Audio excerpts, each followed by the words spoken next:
Hello and welcome on today's episode of Foundation Friday. First and foremost, I want to thank you all for the reviews, the comments, the compliments, and all the reactions that you gave on our first episode, which premiered last week. So today, we are here courtesy of you. We want to look at some of the questions that you asked, some of the reactions that you brought up. It is clear that from the reactions, Offplan is a topic of concern. It is a hot topic that needs to be given more attention, and because Foundation Friday, we're here for you, we will be giving this today's episode attention to some of the questions that you asked. On today's episode, I'm joined by none other than Judy Cherop. Judy Cherop is an expert realtor who's done this, been there, seen it, done it, and today she'll be sitting in on the position of a client. We want to see from the reactions of episode 1, clients want to know, there are those who burn their fingers, there are red flags, and we have a lot of questions and reactions that came through. So Judy, karibu sana to the show. Thank you so much. Hi. Hi. How are you well? I'm good. It feels good to be back on screen. Thank you very much. Karibu. Asante.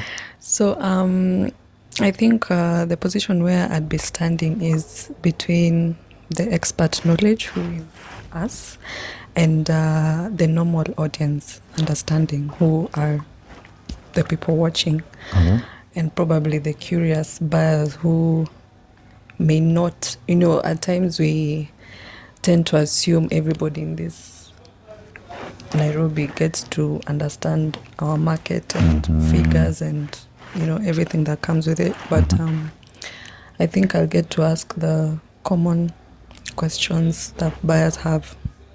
So basically where the rubber meets the road. And I agree with you that it's not everybody who really understands. And as I was going through the first episode, I was breaking down the numbers, just, going through the jargons of this project was launched at this amount of money. And right now resellers are able to resell at 30-40% of the market price. Of course, they're making their returns. However, what was critical is, and from where you're coming in, people still want to know, before I discuss the profit margins, before I discuss the capital gains, we still have the key questions, which are the key red flags. And I've seen a lot of questions around, at the point of entry, what should I look out for? At the point of entry, what must I look out to avoid falling into the trap? So shoot some of those questions. Okay, number 1. In the first episode, you highlighted the appreciation of prices from phase 1, phase 2, phase 3, as well as prices from off-plan, midway, all the way to the handover. Now, as a curious buyer, I'd like to ask, why the appreciation? Why the appreciation? Very important. There are various factors that lead to appreciation. Number 1 is the risk aspect. Remember, as a developer, when I'm launching a particular project, I'm targeting the early bird who will come in and help me take the burden of the risk. And for that being the case, if you want to come in earlier and buy the promise and not the end product, there is a reward for that. And that reward is what brings about the off-plan price, the groundbreaking price, all the way to completion. But also we still go to the fundamentals of the demand and supply. The way the Kenyan market is currently, a huge portion of buyers will only want to come in at the tail end of the project. They want to come in for the ready-made product. And we don't blame them, because again, the way the market is structured, a good portion of the buyers are people who would probably want to go for bank financing kind of arrangement. They are comfortable servicing a mortgage for 15 or 20 years. But if you give them a repayment plan for 2 years from off-plan, then the financial burden is heavy for them. So there's a small portion of us who are the investors who are willing to come in at the early end, at the off-plan stage. They're willing to take on the heavy financial burden of the heavy and hefty installments for the first 2 to 3 years of the project inception. But upon completion, when now the project is ready, people can see the final product, people can appreciate the final product. The demand has gone up. 1, because it can now attract more buyers. And when the demand goes up, what happens to the price? The price go up. Right? And then, of course, for those who came in earlier, this is the point some of them now want to exit. I put in 10 million. I know very well I can make 15 million. Let me cash out very fast and jump onto the next big risk, which is the next Offplan project. I want to put in my 10 million and then, of course, work within time and try and generate return. So there is the capital appreciation is subject to, of course, the demand, the risk you're buying in earlier, you're buying into part of that particular risk. Then also this appreciation has something to do with who the developer is. Have they met the promise as promised? Have they exceeded the buyer's expectations or otherwise? And for developers who have a habit of exceeding the buyer's expectations, exciting their buyers beyond what they imagined, obviously the prices will go up. So we have a mix of various factors, but what I've just mentioned is part of what leads to the appreciation upon completion. So as a completely new buyer getting into the market, you'd term that is a risk coming into Offplan?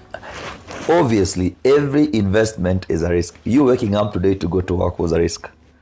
But there's what you call calculated risk, and then you have what you call normal risk. So every investment is a risk. Let nobody ever deceive you that Offplan is risk-free, or any investment, including real estate, is risk-free.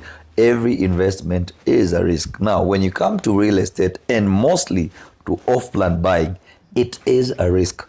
Our work as experts are to break it down to you on the various projects available in the market. Where do you have what you call calculated risk? Where is this particular risk commensurable to the returns? And that's why it is my responsibility to break down to you the history of this particular developer.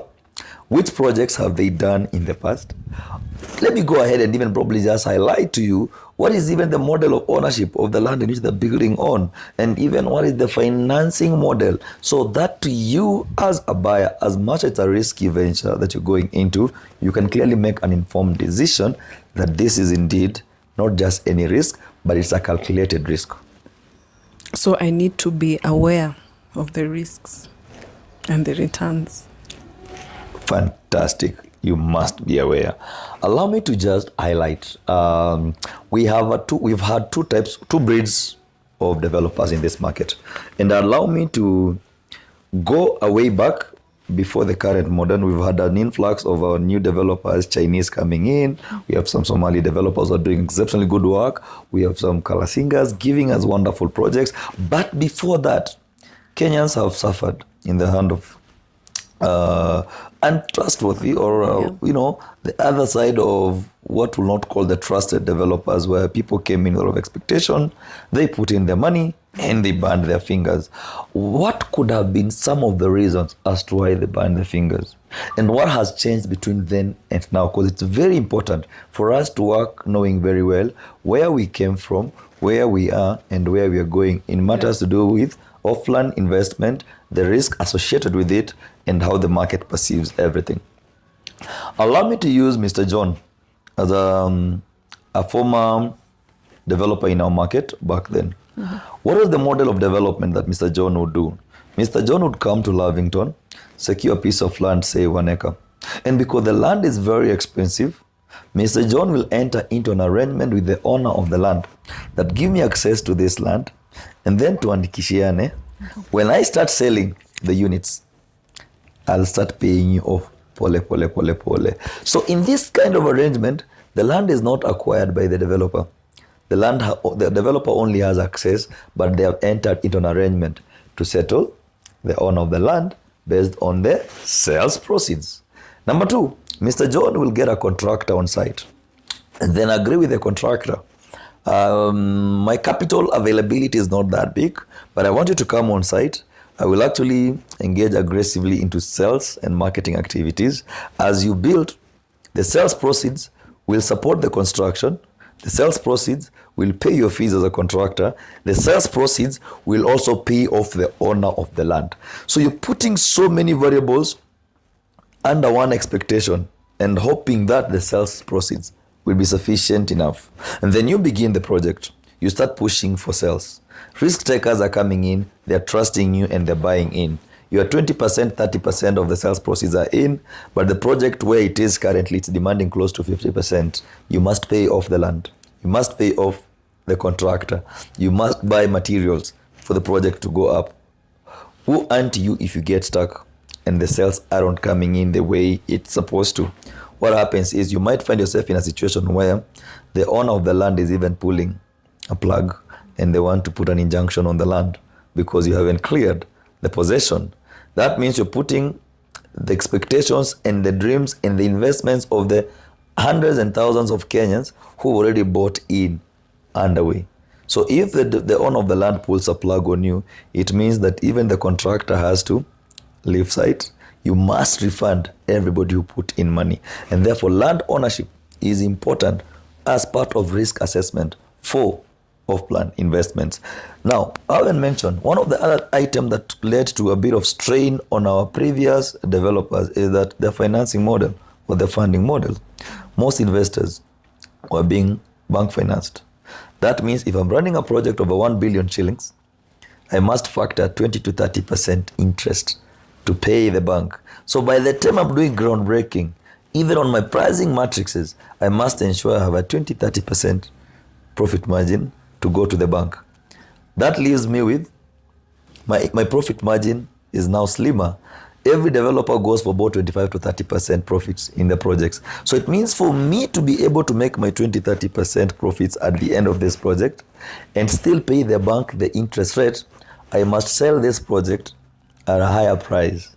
Now that is why some of the projects being sold in the market before the entry of our Chinese developers were considered expensive because we had a lot of variables that had to be paid. And that sums up part of the risk. The moment you fail to pay off the bank loan that has gone into the development, we have a lot of projects that we have in the market currently on distress being sold off by banks because banks had to recover these projects from the developers who failed to honor the bank obligation during the construction process, during the development. And these were off-plan being sold off to Kenyans who are investors like me and you.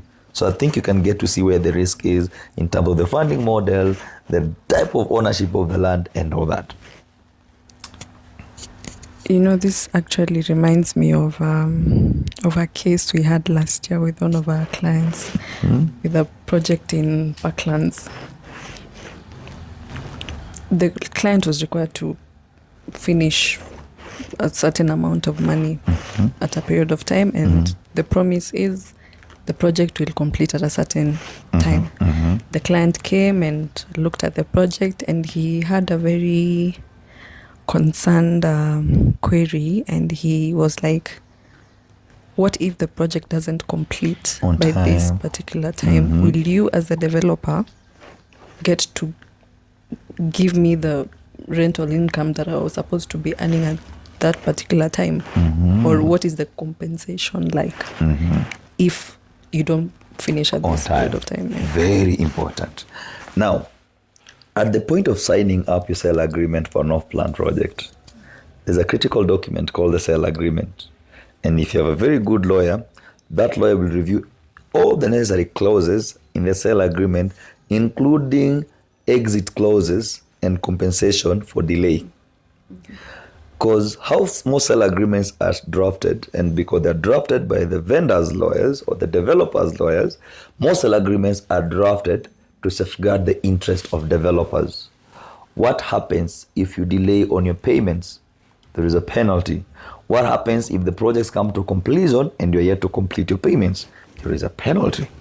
Key question: what happens if I, the buyer, complete my payment but there's delay in the project? Good, reputable developers have a compensation clause on the sale agreement, which is mostly equivalent to the market rental income of that particular project upon completion. Let's say this project was to be completed and handed over in January 2027. We are in December 2027. We are in 2028. A year later on, the project is yet to be completed, yet to be handed over, yet you, the off-plan buyer, paid everything, including the legal fees. What is your fallback plan? Good sale agreements and good lawyers are always on track to ensure that before we pen down the sale agreement, it had the compensation clause, which is almost equivalent to an open market rental income of that particular project. Now, that puts the developer under pressure to ensure that they deliver on time. because they know failure to which they have a financial obligation. They have a risk at the back to honor. And that's why the fact that when you normally insist when it comes to buying off-plan projects, a reputable developer plays a very key role. We have projects developers who under promise and over deliver. Yeah. We will hand over in May 2027, and by January they're done. They're just doing the final touch-ups to be handed over because they understand the risks involved should they fail to deliver on time. Which actually brings me to the next question. What are some of the red flags buyers get to ignore and later get to regret when coming into this market? We have various red flags, but I'll start with the first one, which is the main one that has played a very major role in some of the failed projects historically. One of them is land ownership. Remember the case of, I come to you, give me your land, let me come up with a project, then I start selling, I'll pay you from the sales proceed. Red flag. If anything goes wrong on the sales end, it means the entire project collapses. And when the project collapses, the owner of the land is coming for their land. And we have a foundation, we have units going up, we already have investors who put in the money. That's right. So land ownership. And that's why when it comes to buying, the first document for due diligence, we normally send out a list of due diligence documents, which among them include the title deed for the land upon which the project sits on. It could be a newly acquired land by the developer. Probably the transfer has gone through or is almost underway towards completion, but we have all the supporting documents, and a good lawyer should be able to bring that out. Secondly, which is also a very, very key common factor that has led to failed projects in the past, is the funding model. Just because I've seen other developers doing well and selling off plan doesn't mean that everybody can do it. So yes, I've come in, I'm telling you, okay, this is the land, this is the BQ. I want to give pressure to the salespeople and the agents. I'll give them the best compensation and the best commission models in the market, and they'll bring me buyers. What if the sales funnel collapses? It means you're left with an incomplete project. So as a developer, whether or not I have sales proceeds coming in, I should be able to work with the end in mind when I'm doing my groundbreaking. That even if the sales don't come in for whichever reason, I can still see the project to completion. And we have developers in this market who've perfected their art. They are very strong, solid, robust funding models for their projects. The sales proceeds only come in as an added advantage, just comes in as a value add. And I'll give an example. I've had one of my biggest buyers from diaspora transact through their lawyers, and the lawyer is very keen. I will buy 20 units and I can actually pay all of it upfront so that I can get good discounts, but this money is going to an escrow account. You will see it, but you'll not touch it up to until the project is completed. A good developer agrees to such kind of arrangement. Good. Buy, make payments through the lawyer, let the money go into an escrow account. I will only access the money when I've delivered the promise. Good developers have their contingent plans in terms of funding models. The sales are just an added advantage for them to have the confidence that upon completion of this particular project, I'm not left another 2 to 3 years to now start marketing. Because remember, many off-plan projects takes between 2 to 3 years.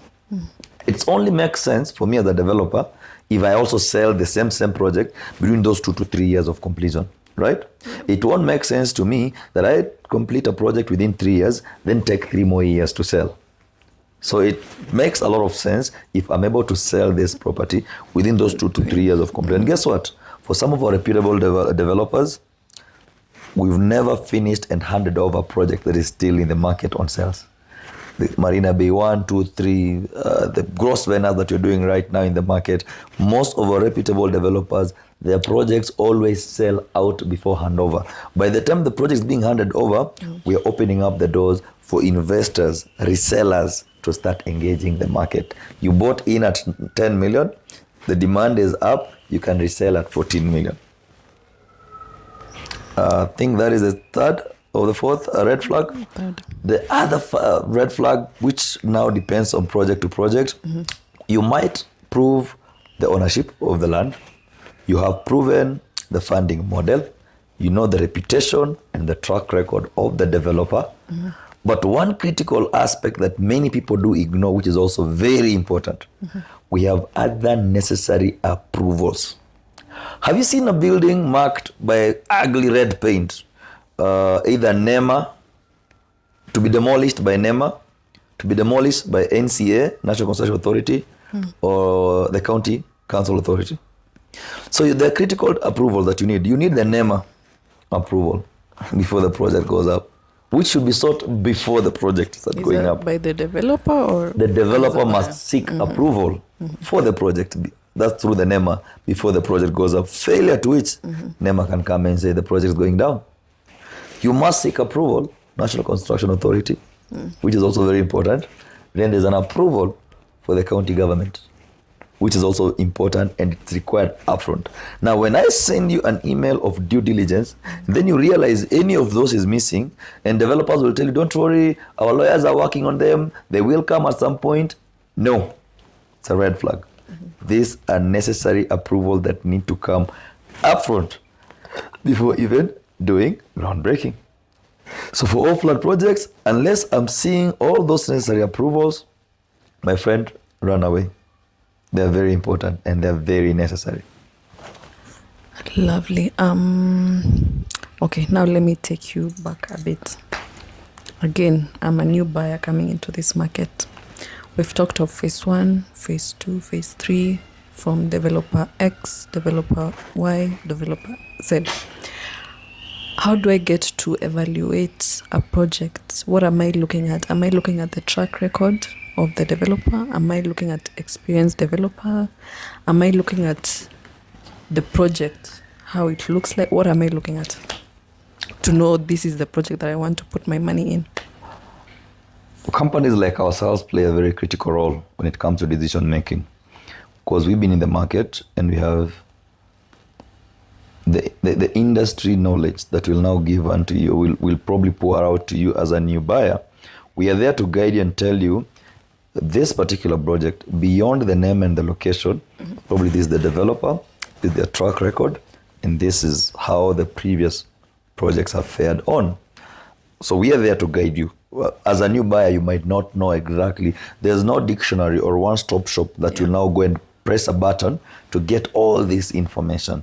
But for us, experts in the market, we are there to tell you and guide you and tell you, I am comfortable taking you to this particular developer because I've worked with them in the past, and here are the stories. And guess what? You will soon learn, for most of the projects we've sold in the past, the clients we took to these particular developers, some of them found comfort and confidence in these developers that they become the repeat buyers. It become habitual. You bought into phase 1, you're buying into phase 2, you're buying into phase 3. The only thing you're doing is telling me, Edwin, I've heard that you guys are launching phase 3. Good, yes. I've seen the documents. I am booking 5 units. Kindly follow up the documentations for me. Edwin, I've seen phase 4 is coming in. They are yet even to break the ground, but I've received some emails from the developer. I can see it has some good discounts. Kindly reserve for me too. Or do you think I should take 4? So those conversations come in and they build over time with confidence. So we are telling you, as a new buyer, please don't just go in and say, oh, this word, sitaki kufanya kazi na agents. Let me go and look for this property on my own. I love I love investing in the stock markets, but I'm not an expert. I will not just go and Google and say which is the current performing stock right now. I have to deal through experts. I have my broker. I need to call him and find out exactly KCB, between KCB, Safaricom, and Equity. Which one do you think I should buy and why? They're the ones to break it down and tell me, buy this, avoid this. The same thing with our industry. It's no different.